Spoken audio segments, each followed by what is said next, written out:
जय माँ इंद्राक्षी, जय अम्बे। इंद्राक्षी धाम में दर्शकों आप सभी का हम हार्दिक स्वागत करते हैं। आज के दिन जिन जातकों का जन्म दिवस है, मैरिज एनिवर्सरी है, उन सभी को बहुत बहुत शुभकामनाएं। मंगल देव की साधना आराधना, हनुमान जी की साधना आराधना वास्तव में अनेकों प्रकार के कार्यों को पूर्ण करती है। एक साधना और पूर्ण होंगी हजार कामना। जी, वास्तविकता है ये। जिस व्यक्ति के ऊपर अत्यधिक कर्ज चढ़ जाए वो मंगल देव की साधना आराधना करना शुरू करे। जिसके ऊपर भूत प्रेत किसी आक्षेप का ऐसा साया हो वो हनुमान जी की साधना करे या किसी से कराए। और जिस व्यक्ति के शत्रु दावानल बन करके उसे बहुत ज़्यादा अग्नि में झुलसा रहे हों, तंग कर रहे हों, परेशान कर रहे हों, वो हनुमान जी की साधना करें। या ऐसा कोई कार्य जो आपका हो ना पा रहा हो, लंबे समय से रुक गया हो, अटक गया हो, उसमें आप हनुमान जी की साधना करें। लेकिन हनुमान जी की साधना करते समय अनेकों बातों का ध्यान रखना पड़ता है। सबसे पहली बात, आपका ब्रह्मचर्य का नियम पालन, आपके मानसिक और शारीरिक की शुद्धता होना।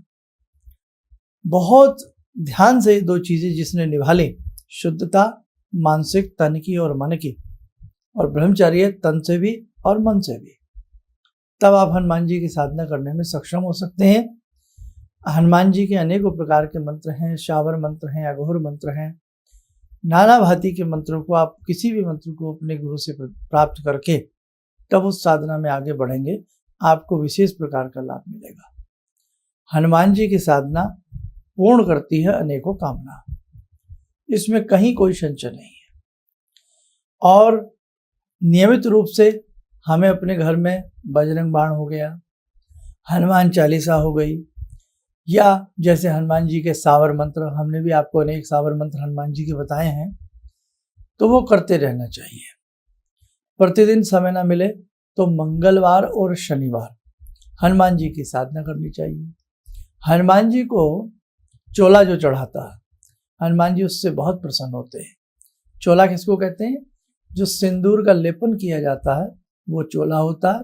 जो वस्त्र उनको अर्पण किया जाता है वो लंगोट होता है। हनुमान जी के मुकुट पर या सीने पर श्री राम तुलसी के पत्ते पर लिख करके अर्पण करना, चिपकाना। 5 तुलसी के पत्ते 11 मंगलवार चिपकाने से शत्रु भय नाश होता है। शत्रु हमें तंग नहीं करता। कोई हमसे रूठ गया है, नाराज हो गया है, उसके हृदय में हमारे प्रति कोमलता आती है, भावनात्मक विचार उसके हमारे प्रति अच्छे हो जाते हैं। तुलसी के पत्ते चिपकाने से हमारी और भी कई प्रकार की समस्याएं बाबा की कृपा से दूर होती हैं, क्योंकि राम का नाम हनुमान जी को सर्वप्रिय है, और वही नाम उनके हृदय पर या उनके मस्तक पर आप लगा रहे हैं लिख करके, वो भी तुलसी के पत्ते पर, बड़ा ही अद्भुत लाभ मिलेगा। हनुमान जी के मंदिर में रात्रि के समय पंचमुखी दीप जला करके हनुमान जी के अनेकों प्रकार से किसी भी एक मंत्र को चुन लें। उन मंत्रों की साधना 40 दिन नियमित करने से कई बार हनुमान जी प्रत्यक्ष रूप में भी आ जाते हैं, लेकिन वो रूप हर व्यक्ति से देखा नहीं जाता। इसलिए हनुमान जी को सौम्यता के रूप में उन्हें भजें और हनुमान जी से आशीर्वाद प्राप्त करें। हनुमंत साधना पूर्ण करती है अनेकों कामना। और भी अनेकों प्रयोग हैं। एक छोटा सा प्रयोग हम भी बहुत लोगों को बताते हैं कि मंगलवार से शुरू करें या शनिवार से 5 बताशे, धूप दीप और जय श्री राम सीताराम का पाठ, इतना मात्र भी यदि आप हनुमान जी के मंदिर में जाकर उनके चरणों में बैठ के कर लें, 41 दिन नियम ना टूटे, और आपको कोई भी समस्या आपकी है उसके निवारण हेतु आप ये करें, आपको लाभ मिलेगा। चोला विधि विधान से हनुमान जी को चढ़ाइए, आपको विशेष प्रकार का लाभ मिलेगा। ये ऐसी बातें मेरे साधकों में आपसे इसलिए करता हूँ, उसका कारण है कि नाना भांति में हम लोग समस्याओं में ग्रसित हैं, और जब हम इस प्रकार के दैवीय उपाय करते हैं तो देवताओं की अनुकंपा होती है और हमें विशेष प्रकार से लाभ मिलता है। आज कोई धन से दुखी है, कोई तन से दुखी है, कोई मन से दुखी है, कहीं ना कहीं दुखी तो सब हैं, चाहे थोड़े हैं या ज़्यादा। तो आप अपने जीवन में एक बार हनुमान जी की साधना अवश्य करें। लेकिन मैं आपको फिर समझा देता हूँ, अच्छे तरीके से किसी मंत्र को प्राप्त करके करें, या जैसे मैंने कॉमन चीज़ें बताई हैं, हनुमान जी को चोला चढ़ाना, तुलसी के पत्ते अर्पण करना, पंचमुखी दीप जला करके 41 दिन 5 बतासे या 2 लड्डू चढ़ा करके जय श्री राम सीताराम का जप करना, ये कोई भी कर सकता है। हनुमान चालीसा के 1100 पाठ रोज जितने आपसे निप सके, भाई 1100 पाठ का संकल्प ले लो कि मैं 11 दिन में करूँगा, 100 पाठ रोज करो, या 21 दिन में करो तो 50 पाठ रोज हो गए, है ना। और 21वें दिन राम नाम का जाप ज़्यादा से ज़्यादा करो, तो उसकी भी अनेकों प्रकार की कामनाएं पूर्ण होती हैं जो 1100 पाठ हनुमान चालीसा के करता है।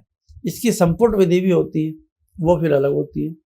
1100 पाठ बजरंग बाण के बहुत अद्भुत चमत्कारिक होते हैं, शत्रु के लिए किए जाते हैं। जब कोई बहुत आपको तंग कर रहा, परेशान कर रहा है, आप बहुत ज़्यादा बीमार हैं, तो 1100 पाठ किस चीज़ के करें? आप उस वक्त में हनुमान साटिका के करें। किसी भी प्रकार का बाहों में, पैरों में कोई दर्द है और जाता नहीं है, आप हनुमान साटिका की 1100 पाठ करें।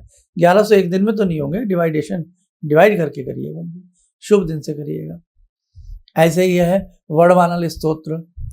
बहुत ऐसी समस्याएं उत्पन्न हो रही हैं कि बस आप जीने मरने वाली बात आ रही है, तो 1100 पाठ हनुमान जी के वड़वानल स्तोत्र के करें तो आपको बहुत अच्छा लाभ मिलेगा। आज बस यही कहना चाहता हूँ कि दिन भी मंगलवार का है कि हनुमान जी की साधना कभी विफल नहीं जाती है, क्योंकि हनुमान जी चिरंजीवी हैं। जहाँ जहाँ हनुमान जी की पूजा होती है और उनसे पहले राम जी की पूजा होती है, वहाँ वो प्रत्यक्ष अप्रत्यक्ष रूप में उनका रूप आ ही जाता है। समझ गए आप? इसलिए बहुत अच्छे से करना, शुद्धता से करना। महिलाएं भी हनुमान जी की साधना कर सकती हैं, लेकिन हनुमान जी को हाथ नहीं लगा सकती महिलाएं, दूर से ही ब्रह्मचारी हैं, दूर से उनकी साधना करें। और इस बारे में बड़ी लोगों में भ्रांतियां हैं, तो खैर अपना अपना मंतव्य है, लेकिन पिता के रूप में, भ्राता के रूप में, देव के रूप में महिलाएं हनुमान जी को पूज सकती हैं।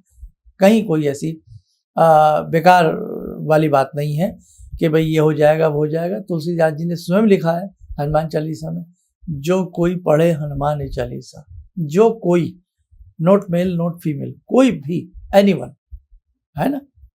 तो इसीलिए बहुत सारी भ्रांतियों से आप निकलिएगा। बच्चियां हनुमान जी का पाठ कर सकती हैं, किसी तरह का कोई दीक्षा सभी को करीब करीब पहुंच गई है। जो रह गए हों उन्हें भी शीघ्र से शीघ्र दीक्षा सेट दे दिया जाएगा। अच्छे से अपने इस दीक्षा पत्र को अच्छे से पढ़ लें और फिर उसके अनुसार जो हमने कहा है उसे अच्छे से करें। जीवन में सफलता आपको जरूर मिलेगी और गुरु का शुभ आशीष भी आपको प्राप्त अवश्य होगा। आप सभी सुखी रहें, स्वस्थ रहें। इन्हीं शुभकामनाओं के साथ हम अपनी वाणी को विराम देते हैं। जय जय अम्बे।